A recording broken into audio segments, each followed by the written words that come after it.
I didn't understand it at the time. Looking back now, I see everything differently. But the morning I turned 18, the morning they drove me to the courthouse, felt like someone had quietly cut the last thread holding my world together. It was 9:12 a.m. Cold, gray, early February light.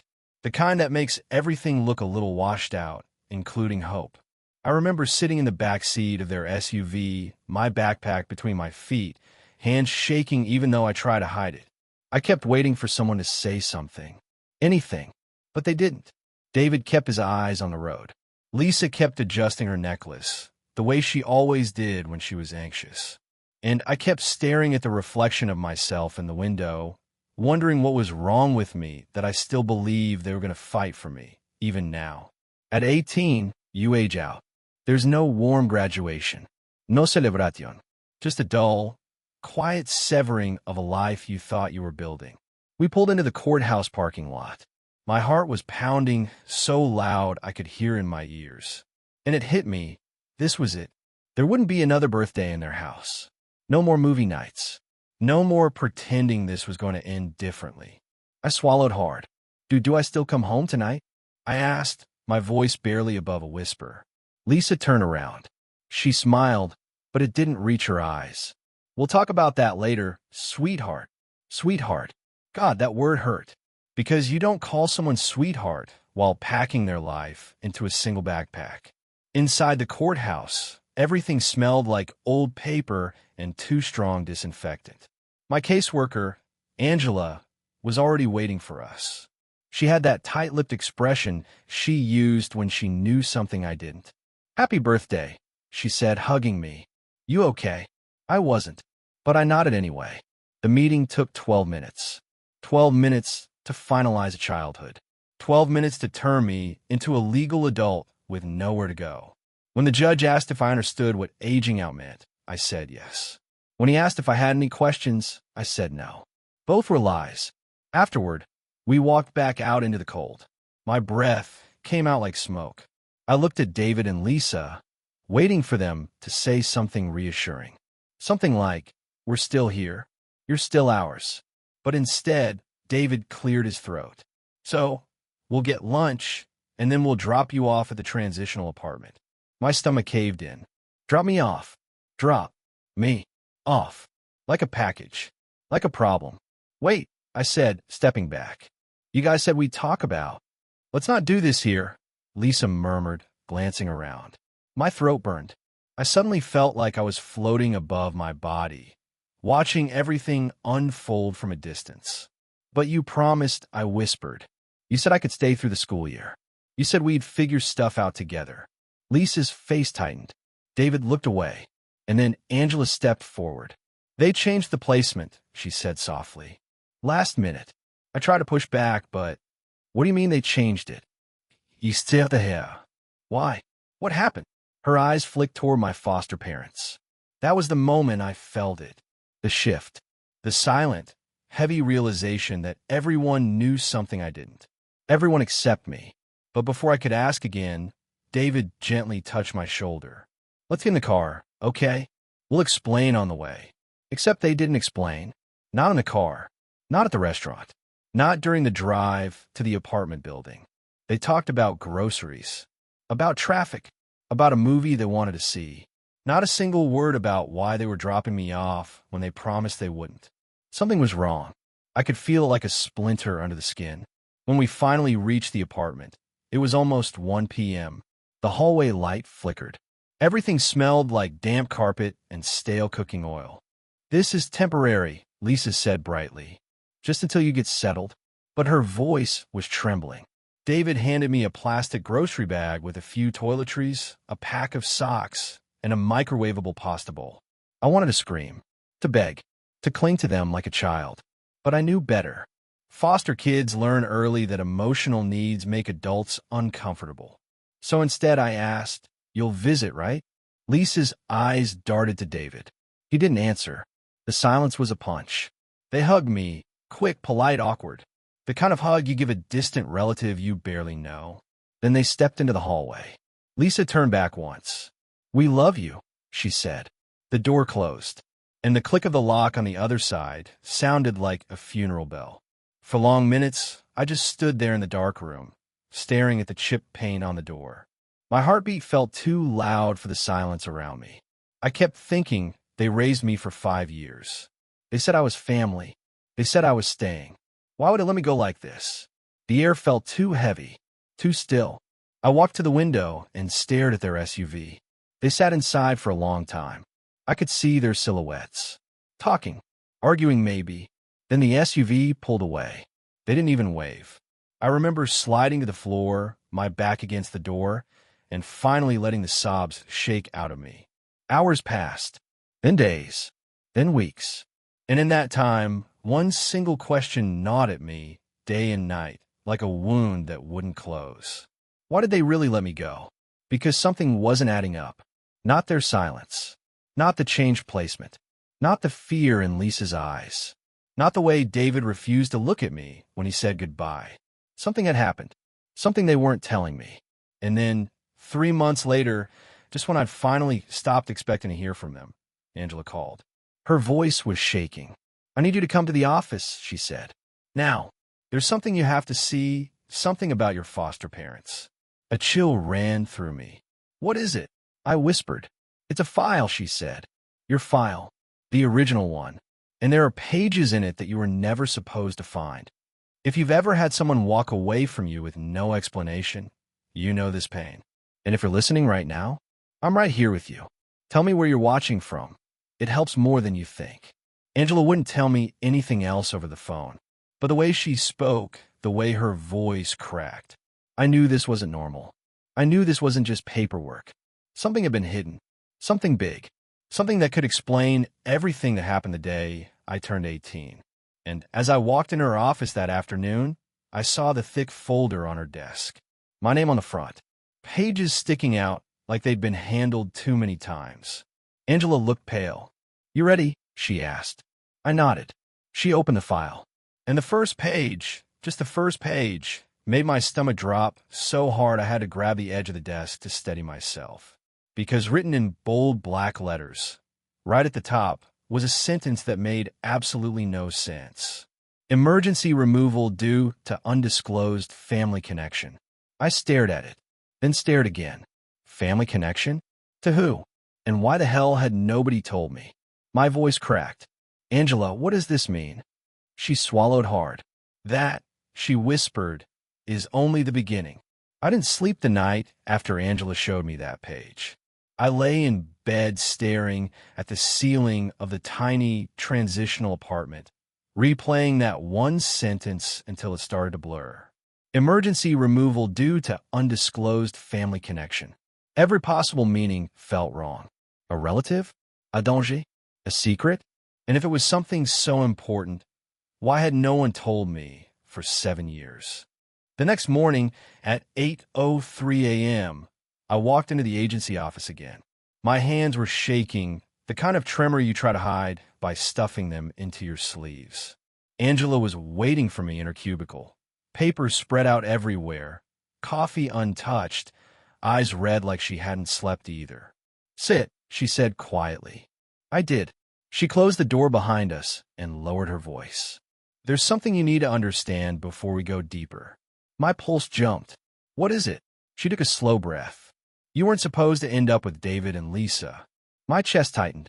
What do you mean? They said they chose me. They did, but only after someone requested them. Specifically, requested. My heartbeat froze. Ooh, I whispered. Angela slid a page across the desk. I blinked. This is blank. Turn it over. I did, and there it was. A name I didn't recognize. A signature. A phone number. A date. 7 years earlier. I looked up confused. Who is this? Angela hesitated. That's the problem. We don't know. My stomach twisted. What do you mean you don't know? She leaned in, voice low. The number isn't in service. The name isn't attached to any address. And the signature? It doesn't match any staff, any foster parent, any relative we have on file. A cold shiver crept up my spine. So someone outside the system specifically sent me to them? She nodded. And they went along with it? Angela's eyes flickered. Yes, They did. I pressed my palms against my knees, trying to slow the panic rising in my chest. So, you're telling me a stranger placed me with them, and nobody questioned it? It was flagged, she whispered. But the supervisor at the time approved the change anyway. Why? That's what we're trying to figure out. I felt suddenly lightheaded. The room swayed. I gripped the chair. Okay, I breathed. But that doesn't explain why they let me go at 18. Why they changed the placement. Why they? Because something happened. Angela cut in. 3 days before your birthday. My eyes snapped to hers. What happened? She hesitated, then opened the next page of the file. A photocopy of a police report. My breath caught. The date. The address. The names. David and Lisa. My foster parents. Wait, what is this? My voice cracked. Angela spoke carefully. Someone reported suspicious activity at their house. A break-in attempt. Possibly targeted. Targeted. I swallowed hard. Was I in danger? Angela looked away. We don't know. That's not an answer. I don't have an answer. I stared at the report again. There was a note scribbled in the margin by the officer. Unknown male seen watching residents. Left when approached. A chill crawled across my neck. Someone had been watching the house. Watching us. Why didn't they tell me? I whispered. Angela gave a strained smile. Because they didn't tell us either. They never reported it again. They refused follow-up. In the same week that happened, they asked to end the placement early. What? I jerked upright. They asked.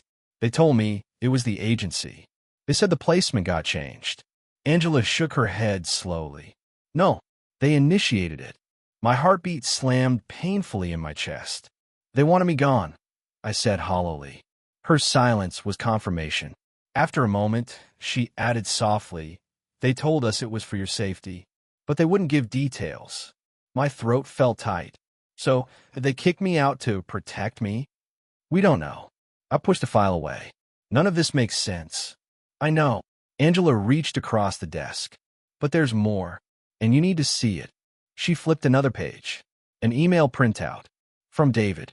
To the supervisor. Subject line, urgent. Request immediate removal. My chest caved in. No. You whispered. I scanned the email with shaking eyes. Most of it was blacked out. Except one line. We were not prepared for this situation to resurface. Resurface? Resurface? What situation? Angela watched me carefully. Do you remember anything strange in the months before you turned 18? I shook my head. No, everything was normal. Maybe a little tense sometimes, but did they fight more? I thought about it. The whispers behind closed doors. The sudden stops in conversation when I walked into a room. The way Lisa would jump whenever the phone rang after dark. The night David sat in the living room at 3 a.m. with all the lights off. My breath trembled. Yeah, I whispered. They were different. Angela nodded like she'd expected that. You said they were going to explain in the car, she said. But they didn't. No, they talked about traffic. And pasta. Like nothing was wrong. Classic avoidance, she murmured. But it also means they were scared. Scared of what? I murmured. That's the question. I leaned back, overwhelmed. So someone connects to me. Someone unknown. Someone who put me with them. Then someone watches the house. They panic. They let me go. I shook my head. Why was I never told any of this? Angela's voice lowered. Because someone ordered your file sealed. My head jerked up. Sealed? At 18. Sealed at 11, she corrected softly. My mouth fell open. Who the hell would do that? Angela took a deep breath. That, she said, is where this gets complicated. Before she could say anything else, her office phone buzzed. She glanced at the screen and frowned. It's Lisa. I froze. Lisa, my foster mom? Angela nodded. Should I answer? My heartbeat thundered. Yes. She pressed the speaker button. Lisa's shaky voice filled the small room. Angela, is he there with you? I swallowed hard. I'm here. There was a long silence. When Lisa finally spoke again, she sounded terrified. Honey, don't go anywhere. Please. Someone's been looking for you. Angela and I locked eyes. My skin went cold. Who? I whispered. Lisa's breath trembled through the phone. I don't know.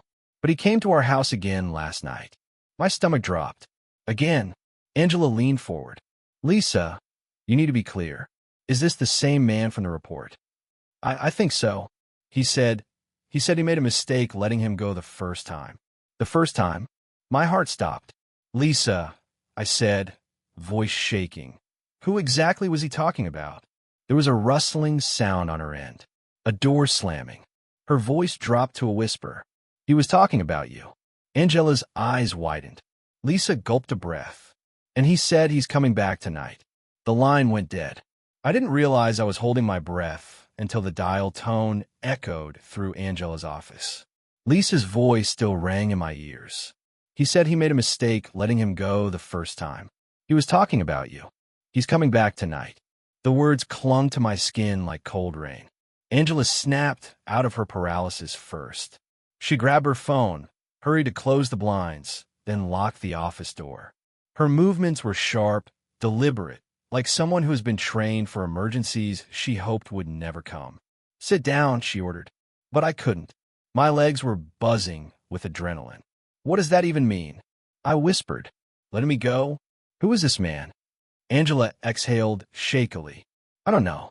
But if he's showing up again after all these years, she trailed off, staring at the sealed folder. This is connected. It has to be. My heartbeat thudded behind my ribs, too loud, too fast. It felt like the world had suddenly tilted, exposing everything underneath the surface. Angela pulled her chair closer, her tone low and steady. We need to go through the rest of the file. You ready? I swallowed hard. Do I have a choice? No, she said softly. Not anymore. She opened the next section, a stack of psychological evaluations. None of them mine. I stared at the names on top. David and Lisa Carter, Mandatory Foster Certification Review. Dated 3 months before I moved in. Angela tapped the page. This review was routine. What wasn't routine was the note stuck to it. She slid out a yellowing sticky note. I read it, then read it again. Request priority placement for incoming male, age 11. Verified. No name. No signature. No agency stamp. Just the word verified. What does that mean? I asked, my voice cracking. Angela rubbed her forehead. It means someone inside the system, or someone pretending to be inside it, made sure you went to the Carters. I stared at the paper as dread crawled through me. Angela, I don't understand. Why me? I don't know, she whispered. But the man Lisa mentioned? He might. I ran both hands through my hair, pacing the tiny room. He watched the house. He came back years later. And now he's saying he made a mistake letting me go the first time? That sounds like possessive behavior, Angela finished. Like someone who thinks they have a claim over you. A cold tremor slid down my spine. No, imurmurat. No, if I had family, someone would have told me. They would have tested. Angela held up a hand. Stop. Don't jump to conclusions. The report didn't say he's related to you. But what if he is? Then he would have shown up in your birth records. I looked at her sharply. Would he? She hesitated, and something in her eyes told me she wasn't sure. Before I could press further, her phone buzzed again. Not a call. An email. Angela glanced at the subject line and froze. What is it? I whispered. She turned the screen toward me. Unauthorized file access alert. Client record. My name. Time. 10:47 a.m. Location. Unknown external IP. Status. Access attempt failed. I felt my chest tighten. Someone just tried to get into your file, Angela said. While you're sitting right here. The office suddenly felt too small, too silent, too vulnerable. Angela stood abruptly. We're moving to conference room, E. It has no external windows. But now, she grabbed the folder, her keys, and ushered me out the door. The hallway felt longer than usual, each footstep echoing. By the time she closed us inside the conference room, my lungs felt tight. Angela set the folder between us and spoke calmly, but her hands trembled. Okay, we take this step by step. No panique. Let's go through the documents chronologically. She opened a new section, and my entire world shifted. It was a faded photograph, A hospital crib. A newborn. Me. But the part that punched the air out of my lungs wasn't the picture. It was the note clipped to it. Infant will require long-term monitoring. Parent unknown. Situational risk high. Monitored? Risk? Angela, I whispered, what is this? She flipped to the next page. A hospital intake form. A signature at the bottom. Not my mother's. Not my father's. Just one word. Surrendered. My vision blurred. Angela spoke softly. Your biological mother left immediately after giving birth. She gave no name, no ID, no medical history, nothing. My throat tightened. So, I was abandoned. She flinched. That's one way to say it. It's the truth, isn't it? Angela didn't answer. I focused on the form again. The nurse's note in the margin. Mother insisted child must not remain here. Said someone would come looking. Everything inside me went still. Angela, did she say who? No. Did anyone follow up? No. But 4 days later, she said quietly, tapping another page, there was an attempted access of your records. A man claiming to be a relative. My heart stuttered. Was it him? The same man from the house? We don't know. He left before security arrived. I pressed my hands against my face, breathing hard. This is insane. You're telling me someone has been following my entire life. She didn't deny it. Instead, she pushed another document toward me. A social worker's note. Child relocated to new foster home due to concerns of being located. Maintains same alias. I blinked. Alias. Angela's gaze softened. That's not your birth name, she whispered. What? She slid another paper across the table. It was a copy of a birth certificate, not the one I'd grown up seeing. A different name entirely. I touched the paper with trembling fingers. This was your original, Angela said, before the system changed it. My name has been fake. Not fake, she said gently. Protected. Protected from who? Before I could form the question, Angela's office phone, wired to this conference room, rang loudly. She jumped. I jumped. She let it ring twice, then answered cautiously. This is Angela. I watched her expression shift, from professional calm to shock to something close to fear. When she finally spoke, her voice was tight. Yes, he's here with me. I froze. Angela swallowed. Yes, I understand. No, we have not left the building. What do you mean you have visual? Visual? My blood ran cold. Angela slowly lifted her eyes to mine. That was building security. My breath caught. They said, she whispered, a man is waiting outside the agency doors. I felt my heartbeat in my throat. They described him, Angela continued, and it matches the one from the report. My chest tightened. He told security he's here to take you home. The room spun. Home? What home? With who? Angela walked quickly to the windowless door and locked it again. Then she whispered, barely audible. He said your birth name. The one I had read only minutes ago. The one nobody had used in 25 years. How does he know? I whispered. Angela shook her head. I don't know. The phone rang again. Urgent. Sharp. Shrill. Angela didn't answer it. I stared at the metal door, fear crawling through my body like ice. Angela, I whispered, voice cracking. What does he want? She turned toward me, pale as paper. I think, she said quietly, he wants you back. My stomach dropped. Back? I echoed. Yes. She hesitated. And according to the sealed file, he might think he has a right to. My heart slammed. What right? Angela opened the folder to the very last page, one she had saved for last because she knew what it would do to me. It was a signature card, dated 25 years ago, filed under paternal notification attempt. The signature was scrawled but legible. I felt my entire world tilt sideways. No, you whispered. Angela touched my arm. That man outside, she murmured, might be your father. I don't remember sitting down. I don't remember breathing. All I remember is staring at that signature, shaky, rushed, barely legible, and feeling the ground shift under me. My father, a word that had never belonged to anyone in my entire life, suddenly attached to a man standing outside the agency doors. My pulse pounded in my ears. No, I whispered, shaking my head. He can't be. He can't. Angela slid the paper closer. It matches the name he gave security. My legs tingled with adrenaline. I pushed my chair back, pacing the room. He abandoned me. I snapped. He left the hospital. He never came back. Why would he show up now? Angela didn't answer. I didn't need her to, because the truth was already clawing its way into me. He didn't leave. He was forced out. The hospital note. My mother's desperate warning. The sealed file. The man watching the house years later. None of it pointed to a man who didn't care. It pointed to a man who wasn't allowed to care. I felt dizzy. Angela stood and guided me back to my seat. You're not safe out there. If he tries to get in, he'll be stopped. Security is alert now. A metallic thud echoed from down the hallway. Both our heads jerked up.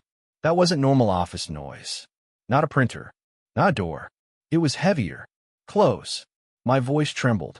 What was that? Angela didn't move. Probably someone dropping a filing drawer. We both knew she didn't believe that. Before we could speak again, her phone pinged. A message from security. Subject stepped away from main entrance. Last seen moving toward the staff parking lot. My stomach clenched.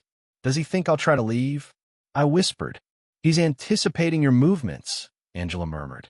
That's not good. My hand was shaking. I grabbed the edges of the table, grounding myself. Angela, I need to know something. If he's my father, why wasn't he allowed to have me? She hesitated. Then she opened the bottom section of the folder. Inside was a slim envelope marked restricted. She slid it toward me. Read it. My fingers trembled as I opened it. One sheet. One paragraph. Signed by a judge. I read the words slowly. Then again, because my brain refused to accept them. An emergency removal order. Issued the same day I was born. The reason? Potential danger from third party seeking custody. I stared at the final line. Father's contact rights suspended pending investigation.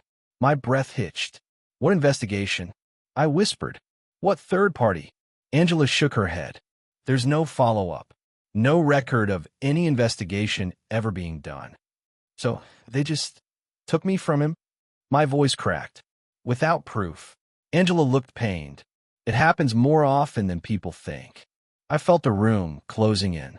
That's why he's looking for me. I murmured. He never gave up. Angela reached across the table. Maybe. But what we don't know is, why now? Why today? A shadow rushed past the hallway window. Fast. Too fast. Angela stiffened. Stay here, she whispered. I grabbed her arm. No, don't open that door. But she was already standing, peering through the tiny glass square. Her voice dropped. Oh God, my whole body tightened. What? She pressed her back to the door, breath shaking. He's inside. My blood turned to ice. He got past security? I whispered. Angela nodded once, barely. Ow! He came through the staff entrance. Someone must have. She stopped. No time. Listen to me. She grabbed my bag, shoving it into my hands. There's a back staircase behind the storage room. It leads to the alley. We go down quietly, get into my car, and leave. My heart hammered. Leave? Where? To the courthouse, she said. If he really is your father, we need legal protection until we understand what's happening. Another shadow crossed the window. Slower this time. Deliberate. He was looking for me. Move, Angela whispered. We slipped out of the conference room, hugging the wall like fugitives. The office was too quiet. No voices, no phones ringing, just the hum of fluorescent lights. As we neared the storage room, Angela froze and held her arm out across my chest. Footsteps. Close. Not hurried. Not panicked. Purposeful. I felt every muscle lock. Angela mouthed. Wrong way. We ducked into the copy room instead. The air smelled like warm toner. Machines sat silent. Papers lay scattered across the counters. Angela motioned for me to stay behind her as she eased the door shut. Then, a new sound. Not footsteps. A voice. Deep, steady, muffled by distance. My name. My real name. The one from the sealed file. Angela's eyes widened. I felt my knees nearly buckle. He said it again, louder this time. So, I know you're here. My throat closed. So, I clapped a hand over my mouth to keep from making a sound. Angela quickly pulled out her phone, trying to text security. But the screen flashed. No signal. What? She whispered. How? I pointed to the ceiling. The white router light, normally blinking green, was dead. Someone cut the internet, I breathed, and the cellular booster. Angela's face drained of color. Then, from somewhere down the hall, a door slammed open. The force shook the floor. He was closer. Too close. Angela grabbed my wrist. We have to move now. She cracked the copy room door open an inch. The hallway was empty. We slipped out, creeping toward the emergency stairwell. My palms were slick with sweat. Every sense was on high alert. When we reached the end of the hall, Angela tried the door. It didn't budge. She cursed under her breath. Someone jammed it. I looked around wildly. What do we do? She pointed to the far end of the corridor. Service elevator. We hurried toward it, footsteps soft against the carpet. We were halfway there when the elevator dinged. Angela froze. The doors slid open. A man stepped out. Tall, dark coat, gray at the temples.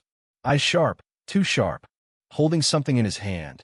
He saw me, and in that single frozen second, the world narrowed to just the two of us.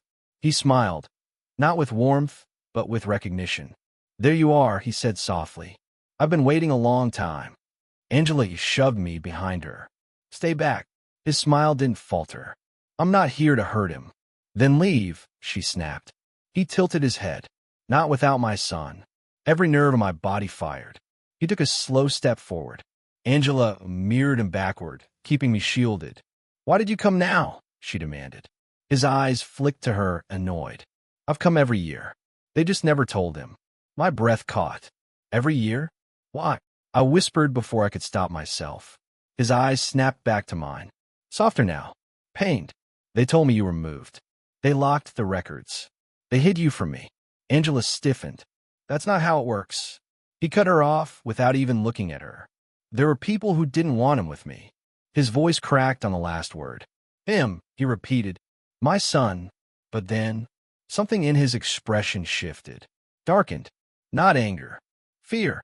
He glanced behind him, as if expecting someone else to appear. Angela noticed it too. You're not acting alone, she said slowly. Who's following you? He didn't answer, but the silence told us everything. This wasn't about him finding me. It was about someone else finding him before he did. And then, a noise thundered from the lobby. A crash. Shouting. Security yelling. The man's eyes widened. They're here, he whispered. Angela grabbed my arms. Run. She pulled me toward the opposite hallway. But before we could take 2 steps, a second figure appeared at the far end of the corridor. Dressed in black. Face hidden. Moving fast. Too fast. The man, my father, maybe spun toward him. No, he shouted. The man in black raised something in his hand. A flash of metal. Angela screamed, Get down. Everything happened at once. A deafening sound. A spray of broken glass. My father lunging toward us. Or away from something. I couldn't tell. The lights flickered. And then, silence. Thick. Paralyzing. Wrong. I lifted my head slowly. Angela was beside me, wide-eyed, shaking. Down the hall. My father lay, crumpled on the ground. Still. Unmoving. The man in black was gone. Vanished. And in the flickering light, I saw something shining near my father's hand. A key. Old. Worn. With a tag attached. A single word written on it. Home. I don't remember standing up. I don't remember moving. One moment, I was staring at the flickering ceiling light. The next, I was running toward the man who might have been my father, the word home dangling from that old brass key like a whisper meant for me. Angela dropped to her knees beside him, fingers trembling as she checked his pulse. Her face collapsed. He's alive, she breathed, but barely. We need help now. But help felt impossibly far away. The hallway lights flickered violently, plunging us into a stuttering pattern of shadow and brightness. Somewhere downstairs, security was shouting orders, but the sound was distorted, like we were underwater. I knelt beside him, my hands hovering over his chest. "Sir, hey, can you hear me?" My voice cracked. Please wake up." His eyelids fluttered just barely. His lips parted, dry and colorless. "SORY," he whispered. My heart twisted. For what? His gaze, unfocused, pained, shifted toward the key near his hand. Should have come sooner. I swallowed hard, my throat burning. "Just stay awake. Stay with me." Angela pulled out her emergency radio, but all she got was static. Whoever cut the internet had cut the internal comms too. Her hand shook. "I'm going to try to flag security." "Don't move him." She sprinted toward the lobby, leaving me alone with the man bleeding on the carpet. The building hummed with tension. Every sound felt amplified. The distant thud of boots, the hum of fluorescent lights, my own ragged breathing. He coughed weakly, a thin line of blood tracing down his chin. I grabbed the sleeve of my hoodie and wiped it gently. "Why?" I whispered. "Why did you come today?" His eyes met mine. Faded, haunted, recognizing me like he'd spent years memorizing a face he never got to see. He tried to speak again, but only a rasp came out. He lifted his hand an inch, shaking as he nudged the key toward me. My fingers closed around it instinctively. The metal was warm, almost alive. "What is this?" I whispered. He exhaled shakily. "Why, your mother?" My chest tightened. My mother? What about her? But before he could answer, a booming sound shook the entire hallway. A door slamming open. Heavy steps pounding. Someone yelling orders. I jerked my head toward the noise. Security. Finally, a wave of relief hit me, so hard my eyes watered. They rushed toward us, radios crackling, 2 officers flanking the hall, while another knelt beside the wounded man. "Stay back," one of them ordered. "Paramedics are on the way." I backed up, clutching the key in my fist so tightly it dug crescents into my skin. As they lifted him onto a stretcher, his eyes fluttered open again. He looked at me, really looked, like he was trying to absorb every detail. And then he whispered, "Find the letter." My heart lurched. What letter? Where? But he was already slipping away again, consciousness fading into a thin line. And before I could ask anything else, they wheeled him down the hallway, disappearing around the corner. Then silence. Just me, the dim hallway, and the key in my shaking hand. Angela returned breathless. "They've secured the building. They said the shooter escaped out the east door." "What do we do now?" I asked, voice thin and unsteady.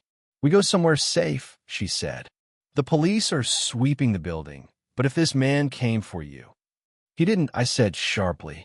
"He was trying to protect me." Angela stared at me, eyes softening. "You believe him?" "I think," I whispered, "he's the only one who ever tried." She exhaled slowly. "Then we need to understand what he was trying to tell you." My fist tightened around the key. "He mentioned my mother, and something about a letter." Angela gently lifted the key from my hand and examined it under the flickering light. The tag wasn't plastic. It was paper, laminated, handwritten, faded but readable. "Home, 17B. Angela frowned. "Is that an apartment number?" "Maybe," I said. "But whose?" "You think this key opens a place he lived?" she asked carefully. "I don't know, but it's the only lead we have." Angela looked at the police officers moving down the hall. "We should wait for them. Let them handle this." I shook my head.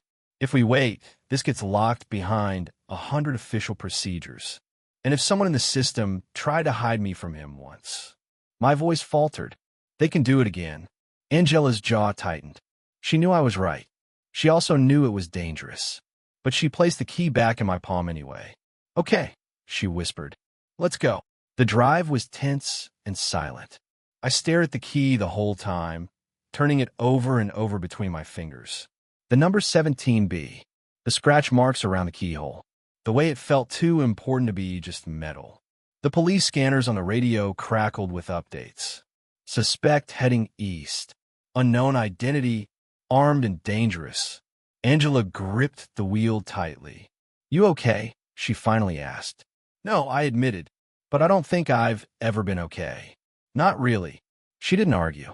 After 20 minutes, we pulled into an old neighborhood I didn't recognize. Brick buildings, dim streetlights, a laundromat flickering with neon light, a staircase leading up to a worn metal door with peeling numbers. 17B. My stomach dropped. This is it, I whispered. Angela parked half a block away. We sat in silence for a long moment. You're sure? She murmured. No. Do you want to go home instead? I let out a humorless laugh. I don't know where that is. She nodded slowly. Then this is where we start. We approached the door. I looked over my shoulder. The street was empty.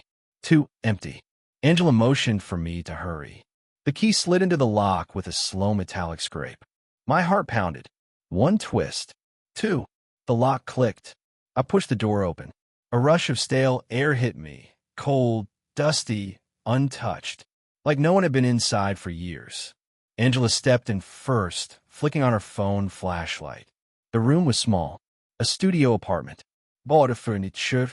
A cracked window. But everything looked strangely intentional. Like it hadn't been abandoned. Like it had been preserved. Then I saw it. A shoe box on the table. Clean. Perfectly placed. Untouched by dust. My breath caught. Angela aimed her light at it. I think that's for you. My legs felt like rubber as I stepped toward the table. The box had one word written on the lid. For my son. My throat tightened. Hands shaking, I lifted the lid. Inside, a folded envelope.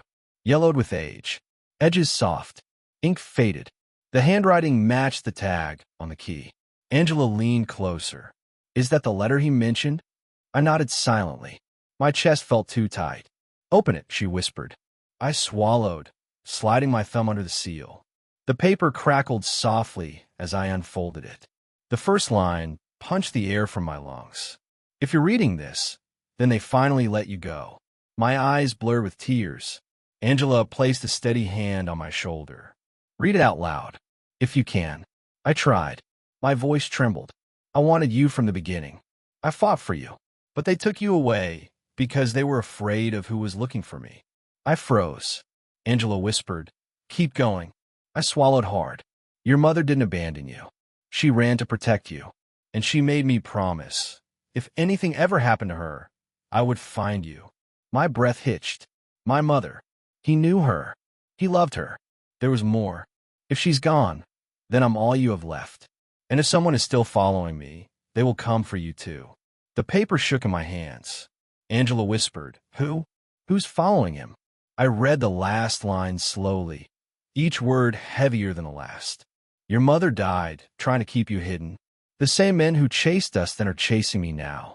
And if they find you, they will try to finish what they started. The room tilted. My ears rang. Angela grabbed my arm to steady me. There was one more line, a final warning. Do not trust the system. Find the truth before they find you. And beneath it, a symbol, drawn in black ink. A circle, a slash through it, 3 dots underneath. Not a signature, not initials, a mark. Angela stared at it, her eyes narrowing. I've seen that before, she whispered. My heart pounded. Where? She turned pale. In your sealed file. On a page the judge ordered removed. The world went silent. Ice filled my veins. And there's something else, Angela said, voice trembling. I wasn't going to tell you yet, but she pointed to the top corner of the letter, barely visible under the yellowed paper. A fingerprint. Faded, but definitely there. Look closely, she whispered. That shape, those ridges. I leaned in. My breath stopped. It wasn't a fingerprint. It was a partial palm print. Small, delicate, a child's. Angela spoke the words I couldn't. This print isn't his. Her eyes met mine. It's your mother's. The room felt suddenly colder. The letter lay open on the table between us. The faded palm print in the corner glowing under Angela's phone flashlight like a ghost reaching out from the past. My mother touched this, I whispered. Angela nodded slowly. And that means she was with him when he wrote it. I pressed my palms against the edge of the table, grounding myself. The air was heavy and dry, carrying the faint scent of dust and old memories. She wasn't running from him, I murmured. She was running with him. Angela's eyes softened. Looks like it. Everything inside me twisted. All my life, I'd believed I was abandoned, unwanted, a burden no one could handle. But now it felt like my entire life had been rewritten in front of me. I looked at Angela. You said you recognized the symbol, the mark. Angela hesitated. Then she reached into her bag, pulling out a small folder she'd kept hidden. I wasn't supposed to show you this, she said quietly. Legally, I could lose my job, Angela, but I think someone tried to bury the truth about your family, and I won't be part of that. She slid the folder toward me. My name was on the front, but not the name I'd grown up with. The name on my birth certificate. My real name. I opened it. A single page. Stamped confidential. Removed from record. The same symbol, circle, slash, 3 dots, was stamped in the corner. What is this? I whispered. It's an incident report, she said softly. From the night you were born. I scanned the page. My breath froze. Mother admitted with injuries consistent with assault. Claims unknown male pursuing her. Requested child placed in protective custody. I swallowed hard. My mother was being hunted? Angela nodded grimly. It looks like it. I kept reading. A note near the bottom. Mother refused to provide father's name out of fear. My stomach clenched. Fear of what? Fear of who? And why hide this? I whispered. Why seal it? Why lie to me? Angela didn't speak. She didn't have to. Because I already knew. The same people who hunted my mother had gotten close enough to influence the system. Manipulate it. Erase things. My life wasn't an accident. It was a cover-up. You said there's something you've been wanting to tell me, I said quietly. Something about the Carters. Angela hesitated. Then she sank into a chair, rubbing her hands together like she was about to confess to a crime. I've worked in this job for 15 years, she said, voice trembling. And I've seen a lot. Neglect. Abandonment. Abuse. But what happened with you? She looked at me, eyes filled with guilt. Wasn't normal. My pulse jumped. What do you mean? She took a deep breath. 7 years ago, before you moved in with them, Lisa came to our office. I blinked. She came to the agency? For what? Angela looked at me like she was bracing for impact. She requested you. My heart stopped mid-beat. What? She said she'd heard about you from someone. That she wanted you specifically. My mind spun. She told me they found me by chance. I whispered.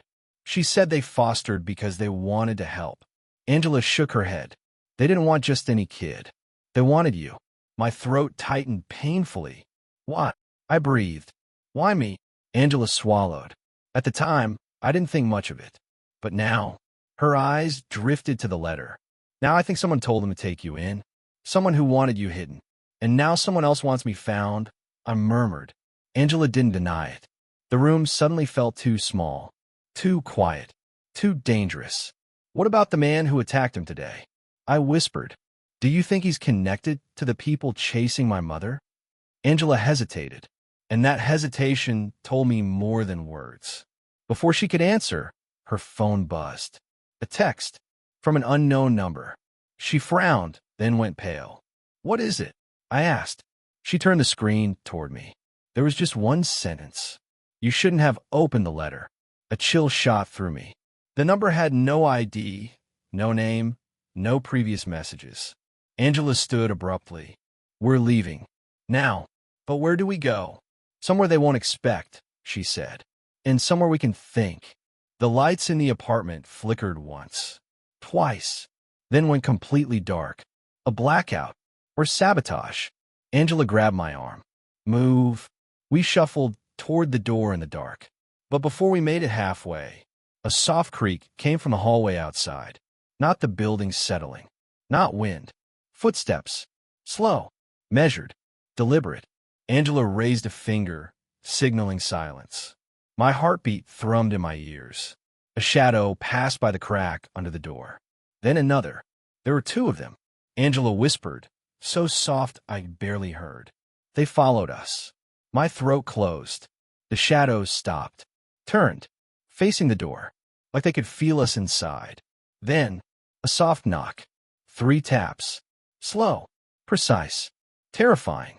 Angela grabbed me and pulled me toward the back room, the only place with a window big enough to climb through. The knocks grew louder, faster, impatient. Angela shoved the window open. Cold air rushed in. "Go," she whispered urgently. I climbed out onto the rusty fire escape. Angela followed. Just as we both cleared the window, the apartment door burst open. Men shouting, heavy boots, metal clattering. We scrambled down the fire escape, breath tight, adrenaline surging. Halfway down, I looked up. A man leaned out the window we just climbed through. Black clothing, gloved hands, face hidden, but his eyes, cold, focused, determined. He pointed at me. Not Angela. Me. He mouthed something. For words. I felt them like a knife in my spine. "We will find you." Angela grabbed my hand. "Don't look. Move." We flew down the last steps, hitting the alley pavement fast and hard. Angela grabbed her keys. "That letter," she breathed, "wasn't just a warning." She turned to me, fear and realization dawning in her eyes. "It's the reason they want you." I swallowed hard. "Why? What does it say about me?" Angela answered with a trembling voice. "It didn't say what you are," she whispered. "It said what you were born into. Histoire de hair." Angela inhaled sharply. "Your mother wasn't running from a person." She swallowed. "She was running from an entire organization." And then, something clicked inside me. The symbol, the secrecy, the missing records. What organization? Angela looked sick. "I don't know their name," she whispered, "but I know their reputation." She leaned closer. "And I know they don't stop until they get what they want." A siren wailed in the distance, growing closer. Angela grabbed my shoulders. "There's only one person left who might know how to stop them." My pulse quickened. "Who?" She hesitated. And then, "Lisa, my foster mother." Histoire de hair. But why would she know anything? Angela's expression hardened. "Because she lied to you about everything." We didn't go straight to the Carter's house. Angela insisted we stop somewhere safe first, somewhere they wouldn't expect. Her old apartment, a tiny second-floor walk-up with peeling paint and the faint smell of cinnamon from the neighbors downstairs. It wasn't much, but it had something the agency, the Carter's house, and the apartment at 17B didn't. No one else knew existed. Not officially. Not in the system. The place was dimly lit with a single lamp. The curtains were drawn. Angela double-locked the door and placed a chair under the handle. For the first time since the agency attack, we could breathe, if only barely. Angela sat across from me at the small kitchen table, elbows on her knees, staring at me like she wasn't sure how much of the truth to give me. "Start talking," I whispered. "All of it. No more half-truths." She exhaled shakily. "Okay." And for the first time since I'd met her, Angela looked guilty. "Your mother," she began, "wasn't just someone running from danger. She was running with something." I frowned. "What do you mean?" "She had information," Angela said. "Something powerful. Something they didn't want exposed." "What kind of information?" Angela shook her head. "I don't know. But the judge's sealed order hinted at classified material." I blinked. My mother had classified information? I think so. My pulse accelerated. What does this have to do with me? Angela leaned forward. "You weren't taken to protect her. You were taken to use against her." My chest tightened. No, that's impossible." "Look at the evidence," Angela said gently. "Your mother made sure your father took you. She begged the hospital not to let you stay. She knew someone would come." "But why me?" I whispered. "What did I have to do with her secrets?" "It wasn't about what you knew," Angela said softly. "It was about what you represented." She hesitated. "Leverage." My heart clenched painfully. Before I could process that, my phone buzzed. I froze. A number I didn't recognize. The message was short. "Are you safe?" Angela leaned over. "Don't respond." "I won't," I said automatically. But then, another message. "Please." "It's me, David." My stomach dropped. "My foster father." Angela's eyes widened. "What does he want?" I showed her the screen. "He might want to warn us," I said. "Or betray us." She didn't say it, but I saw the thought flick across her face. Before we could decide whether to respond, "Angela is d'Orbelleron." Once. Soft. Then again. We froze. No one should have known we were here. Angela stood slowly, motioning for me to stay behind her. She moved toward the door, gripping a metal flashlight like a weapon. The doorbell rang a third time. But this time, a voice came with it. "Angela, it's Lisa." My blood turned cold. Angela spun toward me. "Get back." But I was already on my feet. "Lisa, my foster mother, the woman who raised me for 5 years, and then left me on my 18th birthday without explanation." Angela opened the door only a few inches, the chain still latched. Lisa stood outside under the dim hallway bulb, hair messy, mascara smudged, breath shaky. She looked exactly like someone running from something. Or someone. "Please," Lisa whispered through the crack. "Let me in." They followed me. Angela unlatched the chain immediately and pulled her inside. Lisa stumbled into the apartment, gasping for breath. She saw me, and her face crumpled. "Oh, honey." She cupped her mouth with trembling hands. "I'm so sorry. I'm so sorry." I stepped back. "Don't," I said coldly. "Not until you answer one thing." Lisa wiped her eyes. "Anything." My voice shook with anger. "Why did you take me in?" Her face twisted with pain. "I didn't choose you," she whispered. "He did." "Who?" Angela demanded. Lisa's eyes filled with fresh terror. "He called himself a friend of your mother. Said you needed a safe home. He gave us money. He said it was temporary." My skin crawled. "Temporary for what?" I whispered. Lisa's lip trembled. "For keeping you hidden." Angela inhaled sharply. "Hidden from who?" Lisa looked between us, and when she finally spoke, her voice dropped to a fragile whisper. "From a man who killed your mother." The room spun. Angela gripped the counter. "Lisa," she said slowly, "what men?" Lisa's legs buckled. She sank into a chair. "I don't know what they called themselves, but I saw the symbol." She reached in her coat and pulled out a small, crumpled envelope. She slid it across the table. Angela froze. She knew that shape before she even opened it. I did too. Circle. Slash. 3 dots. The same mark on the letter. On the sealed file. On the judge's removed page. "They came to our house last night," Lisa whispered. "They asked about you. They asked where you are." I felt sick. "What did you tell them?" I demanded. Her voice cracked. "I told them I didn't know." Angela frowned. "Why come here?" "Because," Lisa hiccuped, "they said they'd be back tonight. They said if I didn't find you." Her voice broke. "They'd take David." The room fell silent. "They told me," she whispered, tears sliding down her cheeks, "that you belong to them." A knock pounded on the door. 3 taps. Slow. "No," I said honestly, "but there's something in that house we were meant to see. Something they hid." Lisa's voice cracked. "The attic." "Angela," and I turned toward her. Lisa looked sick. "There's a box up there," she whispered. "A box we were told never to open." "By who?" Angela demanded. Lisa swallowed hard. "By the same man who brought you to us." My chest tightened. "Show us," I said. We moved quickly yet quietly, slipping inside through the back door Lisa still had a key for. The house smelled exactly the same. Lavender candles, wood polish, and something else. Fear. Old fear.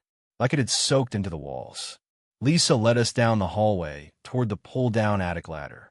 Her hands trembled as she tugged the cord. Wood creaked. Dust drifted. Cold air whispered down the ladder like a long exhale from the dark. Angela went up first, testing each step. I followed next. Lisa waited at the bottom, too shaken to climb yet. The attic was dim, lit only by the moon seeping through one cracked window. Boxes lined the walls. Old furniture draped in sheets. Dust hanging like fog. And in the far corner, a metal lockbox. Locked. Sealed. Cold. Angela crouched beside it. "This it?" "Yes," Lisa whispered from below. "He said we were protecting the boy, but he never said from what." I knelt before the box. The symbol was carved into the metal lid. Circle. Slash. 3 dots. My stomach twisted. "This is from them," Angela murmured. "No," I said softly. "It was made for them. Someone stole it." Angela raised an eyebrow. Your father. Maybe. Or someone helping him. She pulled a bobby pin from her hair and picked the lock, her hands far steadier than mine. A soft click. The lid lifted. Inside were a stack of photographs, a folded map, a flash drive, and a thick envelope. The envelope had my birth name written across it. My pulse pounded. I opened it. Inside were documents. Official. Stamped. Redacted. But one page wasn't redacted. One page was fully visible. A birth record. My mother's name. Marisol Rivera. I breathed the name out loud. Angela froze.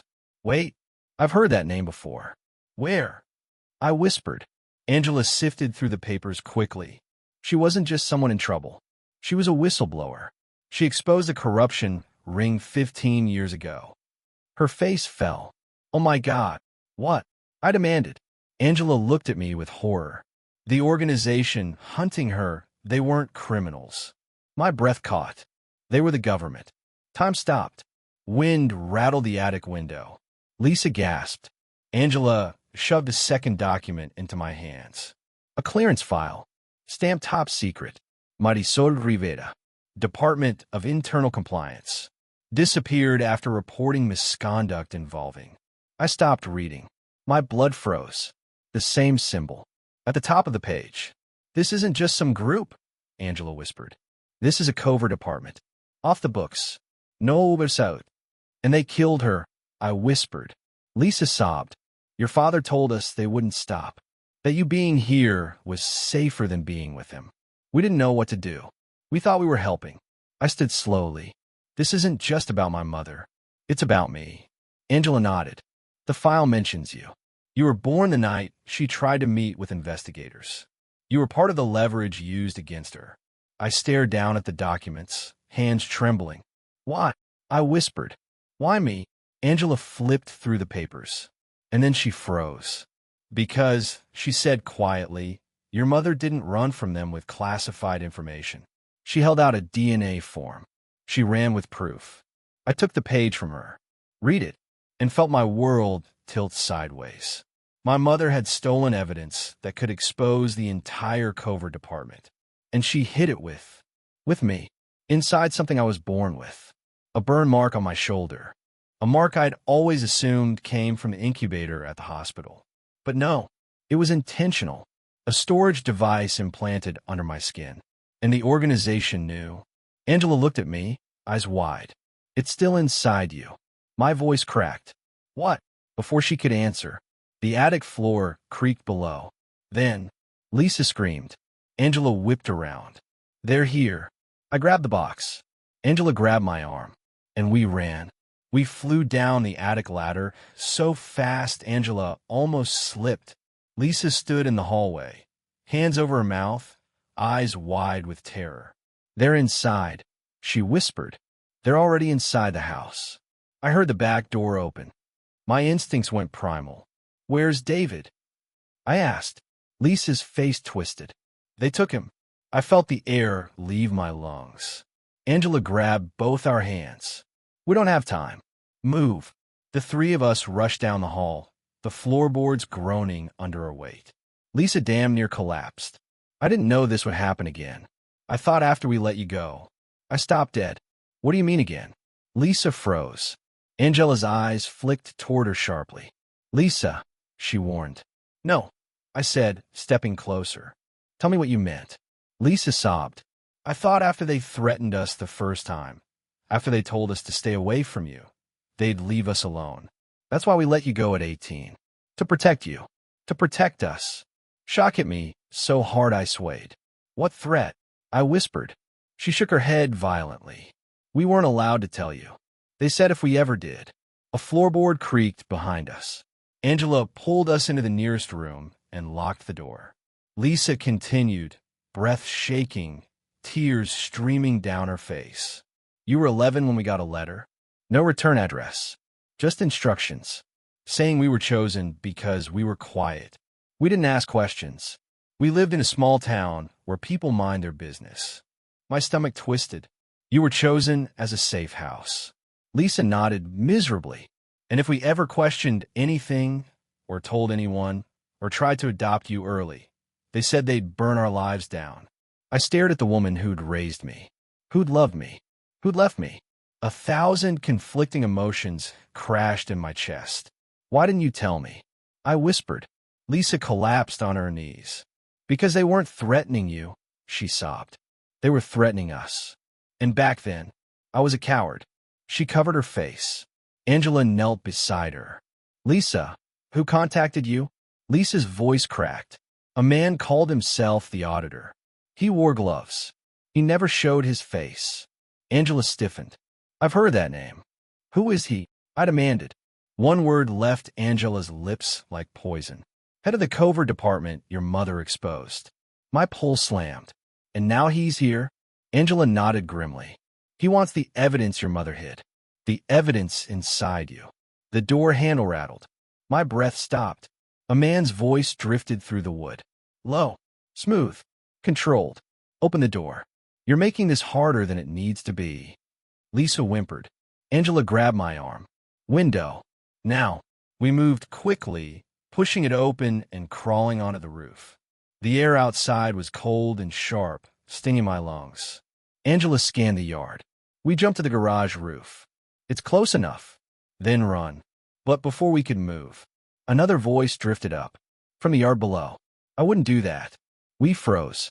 A man in a black coat stood in the darkness. Face hidden. Posture relaxed. Too relaxed. He stepped forward into the street lamp glow. And my stomach dropped. I knew that face. Not from memory. Not from childhood. From the attic. From a photograph in the box. A photo of my father holding a baby. Me. But this man was not the man who claimed to be my father. This one was younger. Stronger. Sharper. But with the same eyes. The same scar near the mouth. Angela whispered, Is that? No, I said. It can't be. Lisa let out a shaking breath. That's the man who paid us. The first time, the man stepped forward, his voice smooth and cold. You met the decoy today, a desperate man pretending he was your father. But he placed a hand on his chest. Am your real one? The world tilted. No, he whispered. You're lying. He smiled. I can prove it. Angela pulled me back. Don't listen. But he raised something. A photograph. Of my mother. Pregnant. Smiling. His arm around her. Then he held up another photo. Of me. As a baby. In his arms. Lisa gasped. Oh my God, that's you. Angela steadied me. It could be doctored. He shook his head softly. No. Because you already feel it, don't you? That pull. That familiarity. Blood calls to blood. I shook my head violently. Why will my mother run from you then? He smiled again. That's the one lie she told. He stepped closer. She didn't run from me. She ran from herself. From what she revealed. From what she forced me to do. What does that mean? I whispered. He raised a finger. Ask Angela. We turned. Angela had gone pale. What is he talking about? I snapped. Angela swallowed hard. The covert department wasn't just corrupt. It wasn't just covering up misconduct. She inhaled shakily. They were experimenting. My heart plummeted. On who? I whispered. She looked me straight in the eye. On children. Everything inside me shattered. Lisa covered her mouth with both hands. The man stepped forward. And your mother, he said softly, tried to blow the whistle. He tucked the photographs into his coat. So I had to stop her. My breath vanished. You. My voice broke. You killed her. He tilted his head. I corrected her mistake. He extended a hand toward me. And I've come to correct the last one. Angela screamed, Run.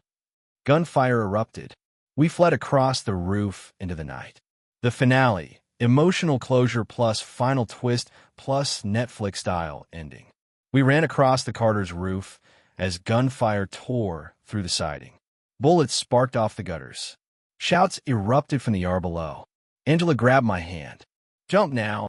We leaped onto the garage roof. The impact jolted up my spine, but adrenaline kept me moving. Lisa followed, nearly slipping. We raced to the edge and jumped to the grass, rolling hard. The man claiming to be my father shouted after us. You can't run from blood. Angela yanked me to my feet. Car, move. We sprinted toward the neighbor's fence and climbed over it. I hit the ground awkwardly on the other side, lungs burning. Angela helped Lisa down. Then we threaded through backyards until we reached a dark, empty street. We ran until our legs gave out, until our chests felt like fire, until the world around us blurred into shadows. Finally, we collapsed behind a row of dumpsters behind an abandoned grocery store. Only then did Angela allow us to breathe. Lisa curled into herself, trembling. They're going to kill us. Oh, God, they're going to kill all of us.